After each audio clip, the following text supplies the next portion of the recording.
Vote bank के लिए पहले अनपढ़ नेताओं को मिल जाता था अहम मंत्रालय। आजाद भारत में पहली बार पूर्व IAS, IPS, IFS को मिली मंत्रिमंडल में जगह। किसी ने दुनिया में बजाया भारत का डंका तो किसी ने ली देश की सुरक्षा की जिम्मेदारी। आजादी के बाद देश के इतिहास में पहली बार आधे दर्जन से ज्यादा पूर्व नौकरशाहों ब्यूरोक्रेट्स को सरकार के मंत्रिमंडल में जगह मिली है, जिसमें पूर्व IAS, IPS, IFS भी शामिल है। यही वजह है कि आज भारत तरक्की के साथ साथ विश्व पटल पर उन्नत देश की तरह उभर रहा है।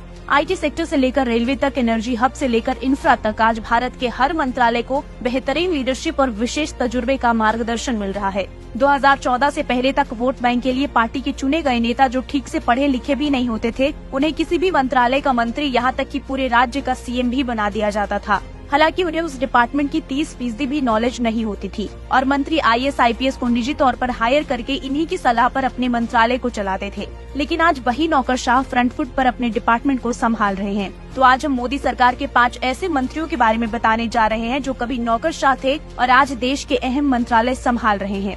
सबसे पहले बात विदेश मंत्री S जयशंकर की, जिन्होंने भारत की विदेश नीति की काया पलट दी। जयशंकर विदेश मंत्री बनने वाले पहले नौकरशाह हैं। बीते 4 सालों में जयशंकर ने अपनी काबिलियत से भारत का मान पूरी दुनिया में बढ़ाया है। चाहे बात अमेरिका, यूरोप के प्रतिबंध के बावजूद रूस से तेल खरीदने की हो, डोकलाम के मुद्दे पर चीन से वार्ता हो या कश्मीर के मुद्दे पर पाकिस्तान को बेनकाब करना हो, भारत आज पूरी दुनिया से आंख मिलाकर बात करता है।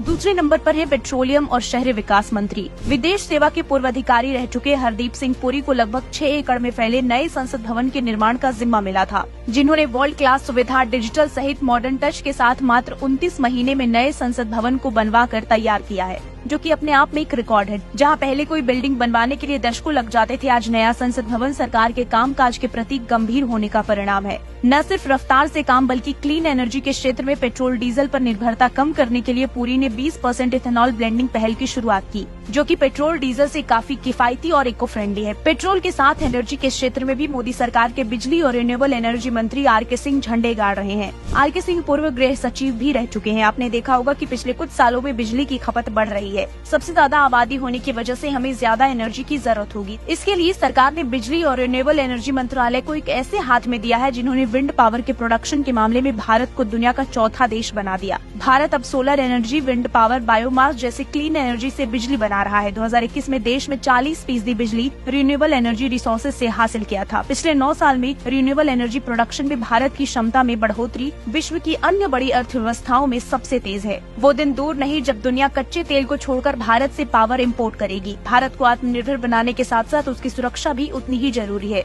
मोदी सरकार ने भारत की सुरक्षा की जिम्मेदारी पूर्व IPS अजित डोभाल को सौंपी है। साल 2016 में जब भारतीय सेना के उरी स्थित कैंप पर हमला हुआ, जब 2019 में पाकिस्तानी आतंकियों ने पुलवामा में CRPF के काफिले को निशाना बनाया, जवाब में भारतीय सेना ने जब एयर स्ट्राइक की तो उस एयर स्ट्राइक के मास्टरमाइंड भी डोभाल ही थे। कहा जाता है कि भारत के प्रधानमंत्री से ज्यादा अगर कोई शक्तिशाली है तो वो है अजीत डोभाल, जिसके नाम से पाकिस्तान भी खौफ खाता है। बीते कुछ सालों में रेलवे की तस्वीर पूरी तरह से बदल गई है और इसका पूरा क्रेडिट जाता है अश्विनी वैष्णव को, जो कि प्रशासनिक सेवा में काम कर चुके हैं। देश में वंदे भारत एक्सप्रेस का जाल बिछाया जा रहा है। Sleeper Vande Bharat, regional rapid rail, hydrogen train चलाने की प्लानिंग हो रही है। गंदे बदबूदार प्लेटफॉर्म और बदहाल वॉशरूम आज बीते जमाने की बात हो गई है। IT सेक्टर का जिम्मा भी वैष्णवी के पास है। स्वदेशी रूप से 4G, 5G विकसित करने के बाद सबसे पहले भारत दुनिया को 6G का तोहफा देने वाला है। इतना ही नहीं, end to end telecom service देने वाला भारत दुनिया का 5वां देश बन गया है। अभी तक चीन, फिनलैंड, जापान, साउथ कोरिया के पास ये टेक्नोलॉजी थी। देश में कभी भी टैलेंट की कमी नहीं थी, लेकिन पूर्व सरकारों के राजनीतिक हथकंडे के कारण जो काम आजादी के बाद होने चाहिए थे वो अब पूरे हो रहे हैं। हालांकि देर आए दुरुस्त आए। अपने अपने मंत्रालय में काम कर रहे इन पूर्व नौकरशाहों की काम की तारीफ सिर्फ पक्ष ही नहीं विपक्ष भी करता है। हालांकि अब सवाल ये भी है कि पूर्व नौकरशाह ही क्यों? क्योंकि 20 साल तक सेवा देने के बाद ये ब्यूरोक्रेट्स इतने अनुभवी हो गए होते हैं कि पॉलिसी मेकिंग से इम्प्लीमेंट तक की आइडिया को सही से समझ पाते हैं। नौकरशाहों को सरकार के कामकाज में शामिल करना दिखाता है कि सरकार देश के विकास को लेकर कितनी गंभीर है। सबका साथ सबका विकास के मूल मंत्र के साथ 9 साल पहले सत्ता में आई मोदी सरकार भारत को नया भारत बनाने की दिशा में आगे बढ़ रही है, जिसमें अहम भूमिका निभा रहे हैं ये पूर्व नौकरशाह और देश के काबिल मंत्री। ब्यूरो रिपोर्ट, एक भारत न्यूज।